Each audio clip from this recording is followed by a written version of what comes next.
여러분 안녕하세요. 저는 교편을 잡다가 지난해 8월에 정년퇴임한 김강섭입니다. 우리는 퇴직 후의 노후를 위한 생활에 대해서 많은 고민을 합니다. 저 역시 퇴직일이 다가올수록 고민은 깊어만 갔고 심지어 우울해지기까지 하였습니다. 요즘은 누구나가 건강 상태가 좋아져서 퇴직 이후에도 몸과 마음은 여전히 청춘인데 막상 퇴직을 당하니 다소 억울하기까지 합니다. 요즘 교직을 떠나는 유행을 보면은 정년을 몇 년 앞두고 명예퇴직을 하는 경우가 많습니다.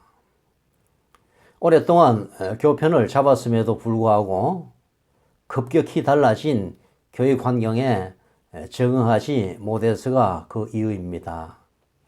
그런 분들은 주변에서 왜 그만두었냐고 물으면 그냥 힘들어서 때려치웠다고 한답니다. 모두가 선망하는 안정적이고 보람된 교직을 자발적으로 그만두었다고 은근히 강조하는 말투지요. 저같이 정년퇴직을 한 사람들은 법이 허용하는 한도까지 근무를 하다가 퇴직을 강요당하는 경우라 저는 주변 사람들에게 쫓겨났다는 표현을 자주 씁니다. 농담처럼 들리겠지만 아직 가르치는 일에 흥미가 있고 의욕도 있는데 단지 나이가 많아서 쫓겨나는 기분이니까요. 그러나 저는 나이가 많아서 학생들을 교육시키는 일이 적합하지 않다고 생각한 적이 단 한 번도 없습니다. 내 나이가 어때서 교육하기 딱 좋은 나이인데 하면서 말입니다. 그러나 어쩔 수 없이 정년퇴직일은 살금살금 아니 성큼성큼 다가오고 있었고 나는 퇴직 전 할 일과 퇴직 후 할 일에 대해서 정리를 해보았습니다. 먼저 퇴직을 2년여 남겨놓고 나의 자서전을 쓰고 싶었습니다. 차차 이야기할 기회가 있겠지만 나의 인생은 누구 못지 않은 스토리를 가지고 있다고 생각합니다. 기억이 더 희미해지기 전에 정리하여 우리 아이들에게라도 저의 파란만장한 인생 이야기를 들려주고 싶었습니다. 이 일은 순조롭게 진행되어 퇴직하기 직전에 책이 출간되어 정정본 100권을 찍어서 지인들에게 배포하였습니다. 고심 끝에 책 이름을 길이 없어도 바람은 간다라고 지었습니다. 이 책에서 어려웠던 유년기 시절의 이야기, 어려움 속에서도 교사의 꿈을 키워가는 과정, 어려웠던 대학생활, 사립학교 교원 시절에 겪은 가슴 아픈 이야기, 나이 50에 공립학교 임용시험에 합격한 이야기, 정년퇴직에 이르기까지 겪었던 교육에 관한 많은 이야기 등을 다루고 있습니다. 그리고 퇴직 후의 생활을 3가지 정도로 그려보고 그 방향을 정리를 해보았습니다. 퇴직 후의 주된 생활은 농사를 짓는 것으로 정했습니다. 그리고 기회가 되는 한 교육 관련 일을 계속하고 싶습니다. 또 퇴직 후 단절될 수 있는 세상과 소통하기 위해 유튜브 활동을 하기로 하였습니다. 먼저 퇴직 1년을 앞두고 집 주변에 500평 정도의 밭을 마련했습니다.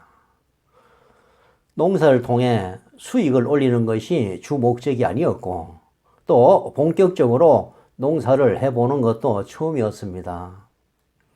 주변의 이야기를 들어보니 고사리나 땅두릅 농사가 비교적 쉽다고 하여 두 작물을 반반씩 심었습니다. 농사는 풀과의 전쟁이기 때문에 이른 봄부터 풀과의 전쟁이 시작이 되었고 틈나는 대로 밭에 나가서 풀을 뽑았습니다. 무공해 작물을 생산하겠다는 생각으로 제초제를 사용하지 않고 일일이 손으로 풀을 뽑았습니다. 돌아서면 무승혜 씨는 풀을 뽑는 것이 정말 힘들었습니다. 그러나 주변 주민들이 칭찬할 정도로 열심히 밭을 관리한 결과 풀을 제압하고 나니 고사리와 땅두릅이 무성하게 자랐습니다. 이제 풀과의 전쟁이 끝이 난 것이죠. 그런데 뜻밖의 재해가 닥쳐왔습니다. 고사리와 땅두릅을 심은 해에 유례없는 장마가 지속되었고 지나치게 많이 오는 비 때문에 고사리가 다 썩어버렸습니다. 그때의 허탈함은 이루 말로 표현하기가 힘듭니다. 다른 것은 다 제쳐두고라도 풀과의 기나긴 전쟁에서 흘린 땀이 허사가 되니 망연자실할 수밖에 없었죠. 그러나 포기할 일이 아니었습니다. 고사리와 땅두릅을 다 엎어버리고 포도를 재배하기로 했습니다. 내가 살고 있는 지역은 포도의 주산지고 특히 요즘 인기 과일인 샤인 머스켓의 최대 생산지입니다. 주변에 있는 사람들이 애초에 포도 농사를 권했지만 너무 힘들게 포도 농사 짓는 모습을 보아왔기 때문에 거절했던 일인데 이제는 달리 방법이 없습니다. 가까운 사람들의 협조를 얻어 작년 가을에 하우스를 설치하고 올해 4월경에는 샤인 머스켓 개량종 묘목을 심어 본격적으로 포도밭을 가꾸어 갈 것입니다. 작년 8월 말에 정년퇴직을 하면서 당장은 할 일이 없고 또 교단을 떠나는 것을 매우 아쉬워하고 있었는데 퇴직 며칠 전 지인으로부터 연락이 왔습니다. 어느 학교에서 2학기 기간제 교사를 구하는데 갈 의향이 있느냐고 물었습니다. 나는 앞뒤 가리지 않고 흔쾌히 수락했습니다. 결국 정년퇴직한 다음 날인 9월 1일부터 기간제 교사가 되어서 출근했습니다. 근무처는 제가 사는 곳과 꽤나 거리가 있어서 집에서 출퇴근하는 것이 불가능했습니다. 원룸을 얻어서 적지 않은 월세를 주고 생활해야 했습니다. 이전에 비해 반으로 줄어든 기간제 교사의 월급에서 방세를 주고 오고 가는 경비를 제외하면 손에 쥐는 것은 얼마 되질 않았습니다. 그리고 한 주간 동안 집을 떠나 있어야 하는 외로움도 컸습니다. 그런데도 불구하고 기꺼이 제안을 수락한 이유는 단 하나뿐이었습니다. 교단에 서서 학생들과 생활하는 기회를 좀 더 연장해 보고 싶은 생각뿐이었습니다. 시한부로 주어지는 자리였지만 너무나 감사했고 하루하루가 즐거웠습니다. 무사히 한 학기를 마치고 아쉬운 마음을 가득 안고 학교를 떠났습니다. 올해 새해가 밝았고 본격적인 농사 채비를 하고 있던 중 3월 중순에 퇴직 전 같은 학교에서 근무한 적이 있는 교감 선생님으로부터 연락이 왔습니다. 자기 학교 선생님이 갑자기 몸이 아파서 입원을 했는데 한 2개월 정도 수업을 해줄 수 없겠느냐고 부탁을 하였습니다. 올해 4월경에 포도 묘목을 심으면 묘목 관리 외에는 크게 힘든 일이 없을 것이기 때문에 나는 흔쾌히 수락했습니다. 지금 그 학교에서 기간제 교사로 하루하루를 학생들과 즐겁게 생활하고 있습니다. 어떤 신분이라도 계속 교단에서 학생들을 가르치고 싶지만 그것도 법적 제한이 있어서 65세 이상이 되면은 교단에 설 수가 없답니다.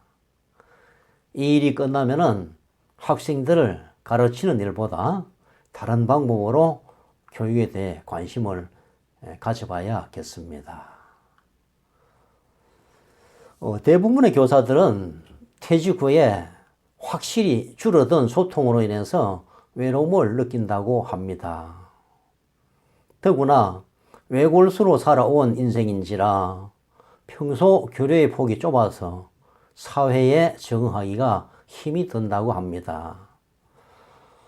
일부러 다른 사람들과 어울려 보고자 하지만 그것도 여의치 않아서 혼자서 여행을 다니거나 가끔 퇴직자들끼리 모여서 밥이라도 한 끼 나누는 일로 위안을 삼고 있습니다. 현직에 있는 후배 교사들과 자주 만나고 싶어 하지만 후배 교사들의 업무가 바쁘고 또 업무상 어쩔 수 없던 만남이었던 경우도 많아 그것도 여의치 않습니다. 더욱이 교장으로 퇴임한 경우는 더욱 외롭다는 말이 있죠. 비록 퇴직했더라도 아직도 머릿속에 남아있는 상하 관계에 대한 의식 때문에 후배들이 만남을 꺼리게 됩니다. 나는 다행히도 평교사로 퇴직했기 때문에 지금도 기간제 교사로 교단에 설 수 있고 현직에 있는 후배 교사들과 활발히 접촉하고 있습니다. 그러나 시간이 흐르면은 만나무 기회나 폭이 줄어드는 것은 필연이기 때문에 나는 아들의 도움을 받아서 소통의 수단으로 유튜브를 시작했습니다. 나의 교직에서의 경험과 교육에 대한 견해, 그리고 나의 인상에 대한 이야기를, 나의 인생에 대한 이야기를 컨텐츠로 정하고 세상과 소통하고 싶어서였습니다. 스마트폰과 밤새 씨름하며 천신만고 끝에 첫 영상을 올렸을 때 새로운 세상이 펼쳐지는 듯 했습니다. 내가 직접 제작한 영상이 유튜브 화면에 뜨고 나의 이야기를 듣는 구독자가 하나씩 늘어나는 것을 보니 너무나도 신기했습니다. 그렇게 길고 지루했던 하루해가 너무나 짧게 느껴졌고 하루 종일 있어도 전화 한 통 없어 짜증스럽기만 하던 하루였지만 이제는 전화가 올까봐 오히려 염려가 됩니다. 왜냐하면 영상을 찍거나 편집할 때 전화가 오면 낭패니까요.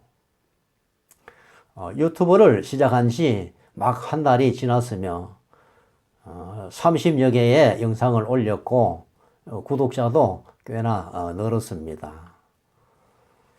이 유튜브는 앞으로 학생, 학부모, 현직 교사 등 교육에 관련된 사람들 그리고 친구들과 소통하는 나의 유일한 창구일 수 있기 때문에 저에게는 너무나도 소중한 공간입니다. 여러분, 저는 퇴직 교사로서 노후의 생활을 위해서 3가지 정도를 계획하고 실천하고 있으며 이런 것들이 지금까지는 아주 만족하게 추진되고 있다는 것을 말씀드리고 싶습니다. 우리 주변에는 젊음을 바쳐서 헌신했음에도 불구하고 노후에는 외로움과 경제적 어려움 때문에 힘들게 살아가는 사람들이 많습니다. 그러나 어려운 여건을 탓하고 있기에는 남은 인생이 너무나 아깝지 않습니까? 주어진 여건 속에서 보람된 하루가 될 수 있도록 자신을 다독이며 세상과 소통하는 지혜가 필요합니다. 마음먹기에 따라서 행복을 느끼는 정도도 달라집니다. 내가 항상 행복할 수는 없지만 행복한 일은 언제나 존재하는 법이니까요. 여러분, 지금까지 퇴직교사가 들려주는 행복하고 보람된 은퇴생활이라는 법에 대해서 이야기하였습니다. 지금까지 제 이야기를 들어주셔서 감사합니다. 제 이야기에 공감하셨다면 좋아요, 구독 눌러주시기 바랍니다. 다음 시간에는 더욱 유익한 이야기로 여러분을 찾아뵙겠습니다. 지금까지 강습쌤의 매주알 고주알이었습니다. 여러분 감사합니다.